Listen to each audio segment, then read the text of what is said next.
एक बात तो बिल्कुल सच है कि अगर आपका कोई भी अधिकार मिलना चाहिए और मिल नहीं रहा तो उसके लिए आपको ऑब्जेक्शन रेज करना जरूरी है। ऑब्जेक्शन रेज करने का मतलब आपको वहां तक बात पहुंचानी जरूरी है जो डिपार्टमेंट, जो कमीशन आपकी बात को सुनेगा, समझेगा और फैसला सुनाएगा। इसी वजह से अभी केरला गवर्नमेंट ने सभी जूनियर लॉयर्स को, जितने भी जूनियर एडवोकेट्स हैं, लॉयर्स हैं, सभी को 3,000 रुपए पर मंथ स्टाइपेंड देने का ऑर्डर जारी कर दिया है। हर किसी जूनियर लॉयर को 3,000 रुपए स्टाइपेंड हर महीने मिलेगा ही मिलेगा। यह बहुत बढ़िया स्टेप लिया गया है। किसके द्वारा? केरला गवर्नमेंट के द्वारा। अब ये पैसा जो है कौन से डिपार्टमेंट में ट्रांसफर करा है, कौन कौन एडवोकेट्स, कौन कौन लॉयर्स, कौन कौन सी एलिजिबिलिटी के साथ जो है एलिजिबल होंगे, ये सारी डिटेल्स मैं आपको पूरी वीडियो के अंदर बताऊंगा। और कौन से कानून के तहत, कौन से फंड के तहत ये पैसा मिलेगा, ये पैसा दिया जाएगा, ये सारी डिटेल्स आपको पूरी वीडियो के अंदर मैं बताऊंगा। तो पूरी वीडियो की जानकारी आपको देखनी बहुत जरूरी है, समझनी बहुत जरूरी है। अगर आप कोई और स्टेट के भी, अगर आप एडवोकेट हो या कोई और स्टेट के अंदर भी आप प्रैक्टिस करते हो ना, तो आपके लिए बहुत बढ़िया वीडियो है, बहुत जेन्युइन वीडियो है। तो हम वीडियो को स्टार्ट करते हैं। मेरा नाम है आयुष, आप देख रहे हैं स्मार्ट एंड लीगल गाइडेंस। अगर आप लोग एलएलबी कर रहे हो, अपनी एलएलबी कर चुके हो, तो आपके दिमाग में एक पॉइंट तो क्लियर जरूर होगा कि जज बनना अपने आप में कितना बड़ा सपना होता है। तो इस सपने को रियलिटी में कन्वर्ट करने के लिए आप लोग अनअकैडमी के प्लेटफॉर्म पर आ सकते हो और अपनी फ्री ऑफ कॉस्ट क्लासेस ले सकते हो। आपका कोई भी सब्जेक्ट या कोई भी आपका पर्टिकुलर टॉपिक वीक है तो फ्री ऑफ कॉस्ट आप क्लासेस लीजिए, SLG10 का कोड यूज करो और फ्री ऑफ कॉस्ट अपनी क्लासेस ले सकते हो। अगर आपको मॉक टेस्ट सीरीज के सेशंस भी लेने हैं, वो भी आपको free of cost Unacademy provide कराता है SLG10 का कोड यूज करने के बाद में। लेकिन अगर बहुत सारे लोगों के मन में आता है कि मुझको मेंस की तैयारी करनी है, मेरे को और अच्छे से तैयारी करनी है, प्रीवियस ईयर क्वेश्चंस मेरे को कोई सॉल्व कराने के लिए कोई टीचर मिल जाए और मेरे को जितने भी डाउट्स आते हैं, मेरे को पर्टिकुलर एक क्लास लेनी है, पूरा का पूरा बैच चाहिए, तो उसके लिए आपको थोड़ा सब्सक्रिप्शन के लिए मूव अपने आप को करना पड़ेगा। उसके लिए अनअकैडमी के अंदर ये 4 दिनों के लिए ऑफर निकाला गया है। 27 जून, 28 जून, 29 जून और 30 जून, ये 4 दिनों के अंदर अंदर अगर आप सब्सक्रिप्शन लेते हो जुडिशरी का या कोई भी अदर अनअकैडमी के सब्सक्रिप्शन लेते हो तो 20% आपको डिस्काउंट मिलेगा। कोड आपको यूज करना है SLG10, तो आपको हाथों हाथ 20% का डिस्काउंट मिल जाएगा। सबसे पहली बात यहां पे समझने वाली है कि केरला गवर्नमेंट ने सैंक्शन कर दिया जूनियर लॉयर्स के लिए 3,000 रुपए महीना स्टाइपेंड के रूप में। ठीक है, यहां पे एक बात आती है, केरला गवर्नमेंट ने ना एक बात और अपने ऑर्डर के अंदर जारी करी है। जब आपको लिंक डिस्क्रिप्शन बॉक्स के अंदर मिल जाएगा। यहां पे बोला मैंडेटिंग। मैंडेटिंग का मतलब ये कोई जरूरी नहीं है, मतलब इसका मतलब ये है कोई आपके पास, आप डिपार्टमेंट के पास अपना पैसा मांगने जाओगे 3,000 रुपए, तो कोई डिपार्टमेंट आपको मना नहीं कर सकता। भाई अगर आप एलिजिबिलिटी क्राइटेरिया के अंदर लाई करते हो तो 100% आपको ये पैसा दिया जाएगा, क्योंकि यहां पे मैंडेटरी वर्ड लिखा हुआ है।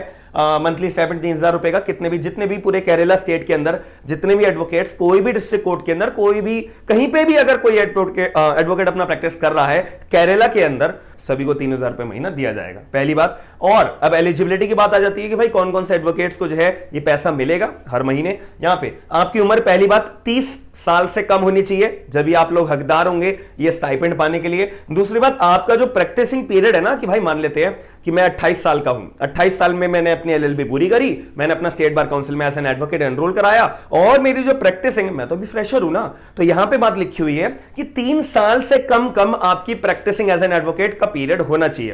तो आपका जो है 3 साल का, अगर लेस देन 3 साल अगर आपकी प्रैक्टिसिंग पीरियड है, प्रैक्टिसिंग एक्सपीरियंस है और आपकी 30 साल से कम उम्र है, तो आप लोग 5,000 रुपए और 3,000 रुपए स्टाइपेंड पाने के हक रखते हो।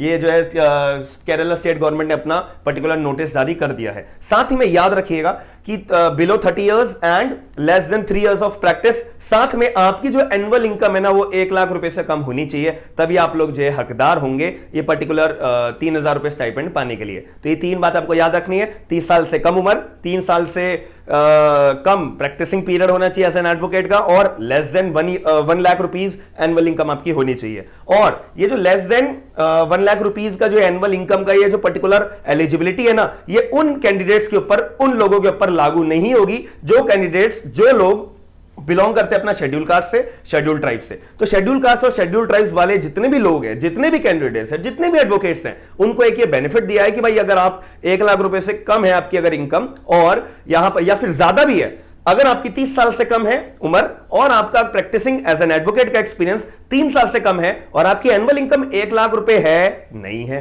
ज्यादा है, कम है, डजंट मैटर, आप लोग एलिजिबल हो। कौन? केवल शेड्यूल कास्ट और शेड्यूल ट्राइब्स वाले लोग, ये 2 लोगों के लिए केवल एग्जेम्पशन दे रखी है। बाकी सभी लोग, कोई जनरल कैटेगरी का अगर होगा तो उसके लिए 3 पॉइंट्स, लेस देन 30 और 3 साल का एक्सपीरियंस और less than 1 year 1 lakh rupees of annual income, याद रखिएगा। इसके अंदर एक और मुद्दे की बात है कि भाई अब ये जो पैसा है कौन से फंड में गया है?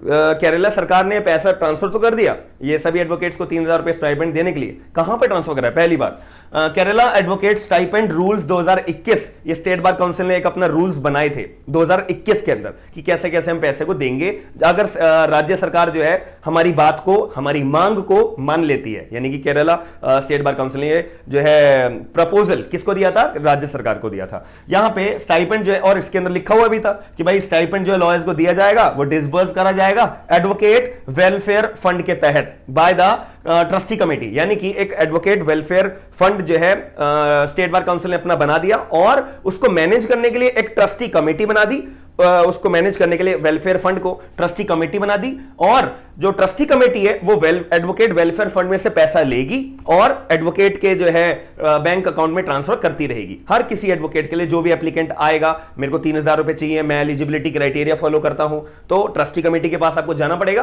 ट्रस्टी कमेटी आपको फॉर्म भरने के लिए बोलेगी और भी जो कंप्लाइंस करने के लिए बोलेगी आपको अपने बैंक अकाउंट वगैरह उस फॉर्म में अपने डिटेल्स भर के कमेटी ट्रस्टी कमेटी को देनी है। वो स्टेट बार काउंसिल में आपको कोऑर्डिनेट करना पड़ेगा, आपको अपनी स्टेट बार काउंसिल में जाना पड़ेगा, या फिर अभी स्टेट बार काउंसिल ऑनलाइन कोई पोर्टल जारी कर देगी तो और भी बढ़िया है। उसके लिए आपको थोड़ा सा टाइम वेट करना पड़ेगा, विद इन अ वीक आपको पूरी की पूरी इंटीमेशन मिल जाएगा।